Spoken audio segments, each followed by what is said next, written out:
Hi everyone, আজকে আমি তোমাদের সাথে শেয়ার করব আমি আমার ইনডোর প্ল্যান্টসের কী করে কেয়ার করি। ইনডোর প্ল্যান্টসের একটু বেশি কেয়ার করতে হয় আউটডোর প্ল্যান্টসের তুলনায়। আমি এখানে ক্যালাডিয়ামের একটি প্রজাতি নিয়েছি। তো প্রথমেই আমি যেটা করব সেটা হচ্ছে পুরনো যে পাতাগুলো আছে যেগুলো মরে গেছে সেই পাতাগুলো গাছ থেকে আলাদা করে দেব। কারণ ইনডোর প্ল্যান্টসের সৌন্দর্যের মূল কারণ তাদের পাতাগুলি। তো আমি শুধু সবুজ পাতাগুলি রাখতে চাই। যেই পাতাগুলো একদম মরে গেছে সেই পাতাগুলো আমি হাত দিয়ে টেনে তুলে ফেলে দিচ্ছি।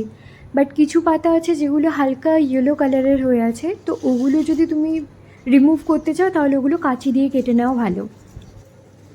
এতে গাছের গোড়ার উপর সেরকম প্রভাব পড়বে না, আর সবুজ পাতাগুলোও ভালোভাবে বড় হতে থাকবে। আমি যখন গাছটা টবে লাগিয়েছিলাম তখন মাটির সাথে বালি আর কম্পোস্ট মিশিয়ে গাছটা লাগিয়েছিলাম। তো এখন আমি শুধু গাছটাতে কিছু কোকোপিট দেব। কোকোপিট তুমি অনলাইন থেকেও নিতে পারো বা বাজারে দোকানেও কিনতে পাওয়া যায়, খুব যে বেশি দামি হয় সেরকমটা নয়। কোকোপিট মাটিতে জল বেশি সময় ধরে রাখতে সাহায্য করে, এছাড়াও মাটিতে অক্সিজেন চলাচলে সাহায্য করে।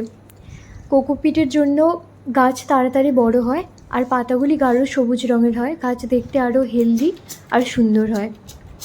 যে কোনো ইনডোর প্ল্যান্টে জল দেওয়ার সময় আমাদেরকে এটা মাথায় রাখতে হবে যে গাছের পাতাগুলো ঠিকমতো ভিজতে পারছে কি না। সপ্তাহে অন্তত 2-3 দিন গাছের পাতায় জল দেওয়াটা খুবই দরকার। সপ্তাহে 1 দিন বা 2 দিন ইনডোর প্ল্যান্টসের গোড়ায় জল দিলেও হয়, বাট পাতায় জল দেওয়াটা খুব জরুরি। ভিডিওটি দেখার জন্য ধন্যবাদ।